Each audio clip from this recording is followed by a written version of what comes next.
Hi friends, అందరికీ జై శ్రీకృష్ణ. మీ అందరికీ కృష్ణాష్టమి శుభాకాంక్షలు. మేమైతే సాటర్డే కృష్ణాష్టమి అయింది కదా, సాటర్డే టైం కుదరక పోలేదు. మేమైతే సండే పోయినాము, నేను మా పిల్లలు మా చెల్లెళ్ళు. చూడండి ఎంత బాగుంది కదా డెకరేషను. మన అనంతపురంలో ఇస్కాన్ టెంపుల్లో సూపర్గా చేసినారు. చుక్కల మధ్యలో ఎక్కడో స్వర్గంలో ఆకాశంలో ఉన్నట్లు ఉంటుంది పోతా ఉంటే గిన. ఈ ఆలయం మాత్రము అస్సలు నిజంగానే కృష్ణయ్యే రథం తోలుతున్నాడేమో అన్నట్లు ఉంటుంది. ఆ రథ చక్రాలు, ఆ గుర్రాలు అసలు చాలా సూపర్గా డెకరేషన్ చేసినారు. చాలా మంచిగా అనిపించింది. మీకు ఎట్లా అనిపించిందో కామెంట్ పెట్టండి, సబ్స్క్రైబ్ చేసుకోండి, లైక్ చేయండి.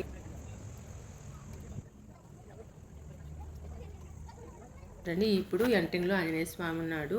ఇంకో కొద్దిగా ముందుకు పోతికిన చిన్ని కృష్ణయ్య, మళ్ళీ ఇంకో కొద్దిగా ముందుకు పోతే ఆయనని గంపలో పెట్టుకొని ఎత్తుకుపోతుంటాడు కదా వసుదేవుడు. అట్లా అన్నీ ఉన్నాయన్నమాట గుడి చుట్టూ. ఇవన్నీ ఒక రౌండ్ వేసి చూసుకొని ఇప్పుడు కృష్ణయ్య లోపలికి పోయి కృష్ణయ్య చూద్దాము. ఇట్లా గోపికమ్మలతో కూడా ఆడుకున్నట్లు ప్రతిదీ ఉంది. ఆయన జీవ చరిత్ర మొత్తము, ఆయన పుట్టినప్పటి నుంచి అన్నీ ఉన్నాయన్నమాట. ఇక్కడ పైన కూడా మన గరుడ పురాణం మొత్తం ఉందంట. అక్కడైతే పోలేదు, టైం లేదు, అసలు క్లోజ్ చేసేస్తున్నారు గుడి అయితే.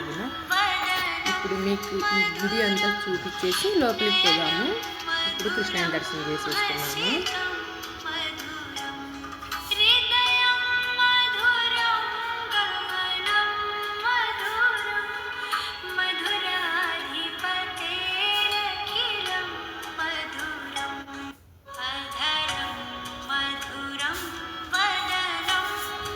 గుడిలోకి అయితే వచ్చేసినాం కదా. ఇక్కడ గుడికి సంబంధించిన విగ్రహము కానీ మంచిలాగే ఉంటాడు. చూడండి, రాధాకృష్ణులు అయితే కనిపిస్తున్నారు. జనాలు అయితే తక్కువ ఉన్నారు, ఎందుకంటే ముందు రోజే అయిపోయింది, అందరూ బాగా వచ్చిపోయినారు దండిగా మంది కాబట్టి ఈరోజు తక్కువే ఉంటారు. అందుకు చూడండి, ఇప్పుడు మేము చూసిన వెంటనే క్లోజ్ చేసేస్తారనమాట. మాకు అదృష్టం ఉన్నది కృష్ణయ్యని చూసేకి. మీరు దర్శనం చేసుకోండి, ఆయన గృహం మీరు పొందండి. Thank you for watching. Bye bye, take care. Subscribe చేయండి, లైక్ చేయండి.